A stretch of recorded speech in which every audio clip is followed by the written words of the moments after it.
Hello and welcome to the Irish Fire Podcast. I'm your host, Michael Houghton. I'm an entrepreneur, investor, and financial independence enthusiast, sharing my financial freedom journey. Stay tuned and welcome aboard.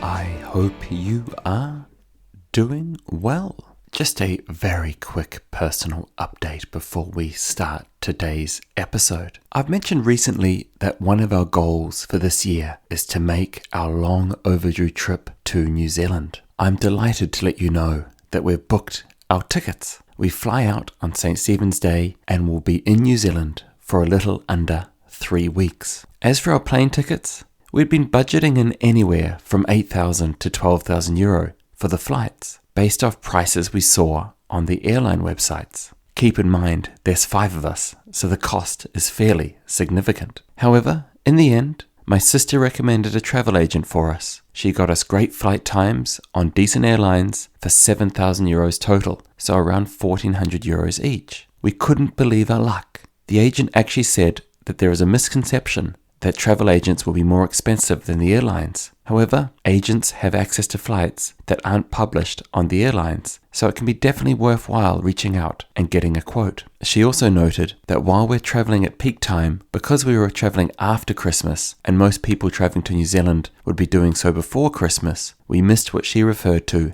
as a super peak. Either way, we're over the moon to have the trip booked, and I really am getting excited to be heading back and showing the kids where I grew up. The last time I was in New Zealand was 8 years ago. In other news, the podcast has hit an all-time high in popularity. For the new listeners that have found me from my articles in the Irish Independent, welcome to the show. It has been a real honor to write for a national newspaper and to try and get the message out there that financial independence is possible well before the traditional retirement age in Ireland. Recently, Ireland AM reached out to me and I had the exciting opportunity to appear on the morning TV show. It was a really enjoyable experience, and even though I didn't feel I was at my best, I felt the interview went well enough. It can be really hard to try to get the purpose of the FIRE movement across to a mainstream audience, and there is an element of being the weirdo in the room, but I really do enjoy sharing our FIRE story where I can.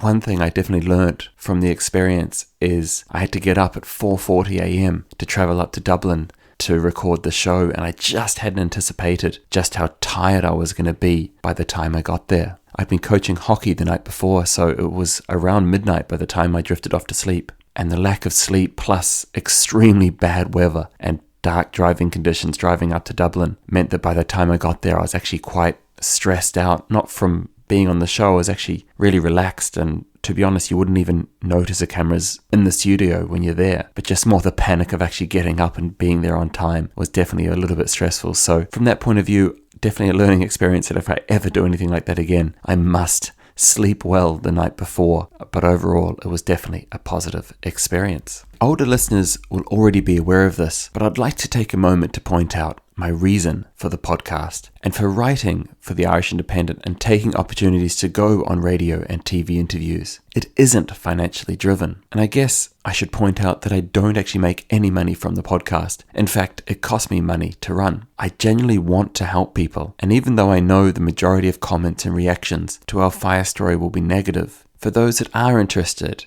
and I expect if you're listening to this podcast episode right now, that is likely you, I want to help those that want to learn more about the movement and act as a mentor for those who wish to try and become FI themselves. In 2018, when we started our journey, other than a few American bloggers and a couple of podcasters, there was no one for us to follow. So really the whole point of sharing my journey was to help inspire others where I can. So hopefully I can continue to share my story with the hope of inspiring you on your own journey to financial independence. On to today's episode. As many of you are likely aware, our portfolio hit 700,000 euros at the end of December, and we made the decision to start coasting our way to financial independence. However, are we there already? Our portfolio stands as follows: 4 investment properties with 1 paid off mortgage on 1 of the properties. Cash flow from 3 of these investment properties of 28,000 euros per year. 3 different private pensions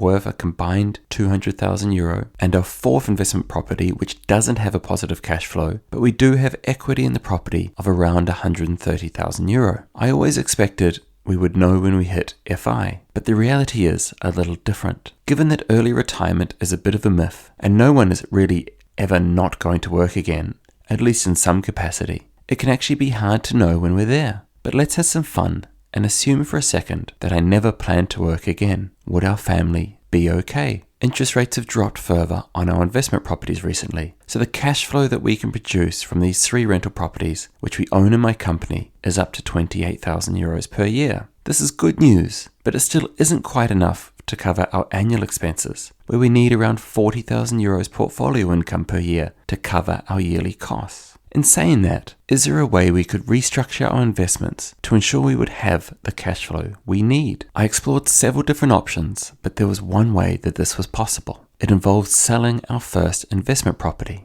Our first investment property is owned in our own name and is pretty much cash flow neutral. I don't include any of this income as part of the 28,000 euros per year rental income because it has been in the rent pressure zone for a while now and the rent is too low to produce any cash flow for us. If we were never going to work again, our idea would be to sell this property. There is a good bit of equity in the property, and even after paying capital gains tax on the profits of the sale, we would come away with at least 120,000 euros. This would be enough to clear the 9,000 euro balance on a personal loan from our solar panels and car upgrade, as well as give us cash of around 110,000 euros. With this money, we could invest it into stocks, likely a mix of ETFs and investment trusts. Combining this capital with our pension portfolio would give us an overall stock portfolio of a little over 300,000 euros. From there, I simply look to withdraw initially from the non-pension pot, that 110,000 euros, until I turn 50, less than 10 years from now, and then eventually the pension pot once I hit 50 years old, based on the 4% rule, and by ensuring that I deplete the non-pension pot first. This will allow us to withdraw around 12,000 euros per year,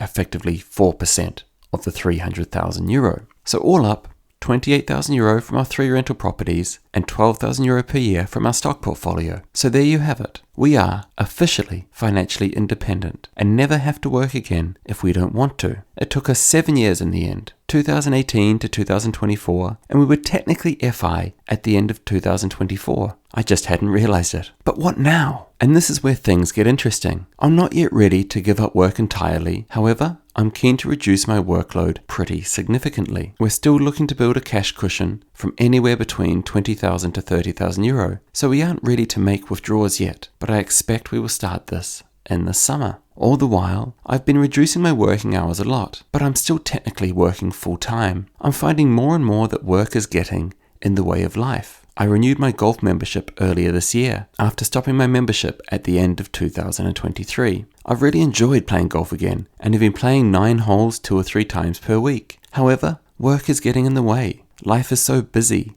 Juggling family life is hard enough. I've also been wanting to maximize my time with my wife during the day and my kids in the afternoon after school. Late last year, I negotiated with my work to give me more flexibility in how I work, and this is working out well for the most part. However, there are still days in where there are issues, and it isn't fair on the work team that they need to wait for me to solve it while I'm playing a few holes of golf or watching a movie with my wife in the middle of the day on one of my extended lunch breaks. And equally, I still have freelance clients who I've worked with on and off for the last 20 years who are getting less and less patient with me, waiting to answer emails and solve bugs with their code. The reality is that something has to give. I don't need the money that I'm earning these days, and I have very little desire to be at my desk working. I'm simply letting people down, pretending I am, all the while adding stress to myself in the process. I'm always grateful for the emails I receive from listeners. By the way, my email address, if you want to drop me an email, is michael@firepodcast.ie. Recently, I've been getting a good few emails from listeners saying they're looking forward to hearing stories from how life is going in a post-FI world. So here's a good one. My wife and I have always had a saying that every day should be like Valentine's Day. However, this year, we'd been waiting a while to watch a movie that we'd both wanted to see and decided we'd watch it to celebrate Valentine's Day. However,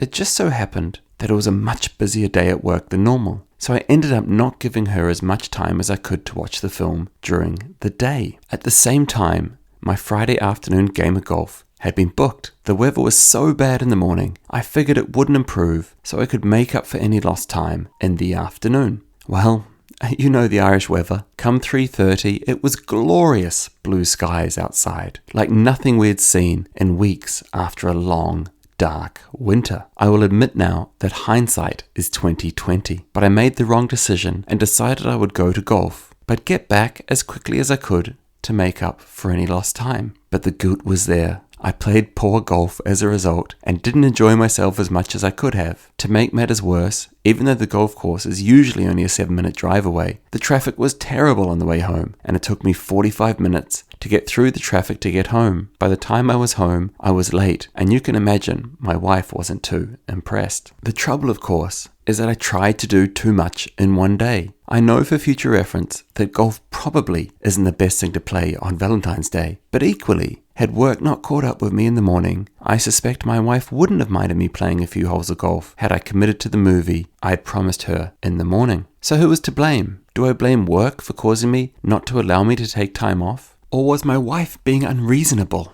Definitely not. This falls square on me. You see, part of being FI is that these sort of situations shouldn't really need to happen. Don't get me wrong, life gets in the way sometimes. But half the issue is that I'm telling my wife we're technically FI, and she's wondering then why I'm stuck at work instead of spending time with her. And equally, my golf buddies also know that I'm working less. So I then feel guilty cancelling on them last minute, even though in hindsight it was a thing I should have done given what happened. Which means I'm left with a situation of needing to reduce my work hours, but do it in such a way that I don't cause more stress on my life. What I mean by this is, let's say I decide to stay with my current full-time contract, but negotiate to work part-time, all well and good. However, I don't want a situation where I'm then paid half to do the exact same amount of work. There really needs to be someone else to come in to help pick up those 20 hours of work I wouldn't be working. But then there is the added pressure of needing to train someone up, and more importantly, hope that they don't then step on my toes as they start to take more control of the project. And how about my freelance clients? Some of them have been with me for 20 years. Finding a replacement and bringing in somebody else to take over this work I've been doing since I was 20 years old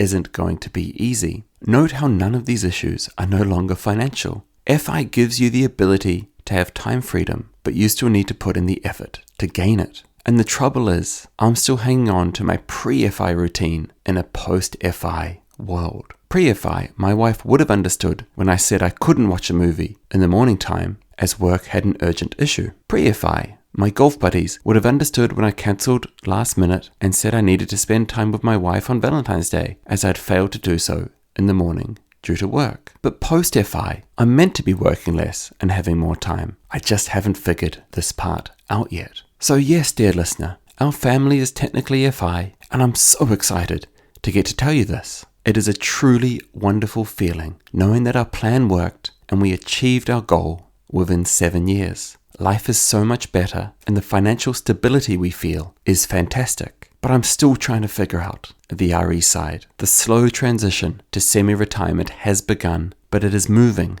too slowly. I have some hard decisions to make work-wise over the next couple of months, as I need to look to reduce my workload so I can start adopting more of the lifestyle I've worked so hard for. This will be even more apparent come the summer months when we start making withdrawals from the portfolio and the money we need to earn to cover our expenses is reduced even further as a result. I don't yet have all the answers, but I'm working on it, and I look forward to keeping you in the loop as I figure out our next steps. No doubt, I will keep you all informed in future episodes. As always, if you have any questions on this episode, drop me an email at michael@firepodcast.ie, and I look forward to catching you on the next episode.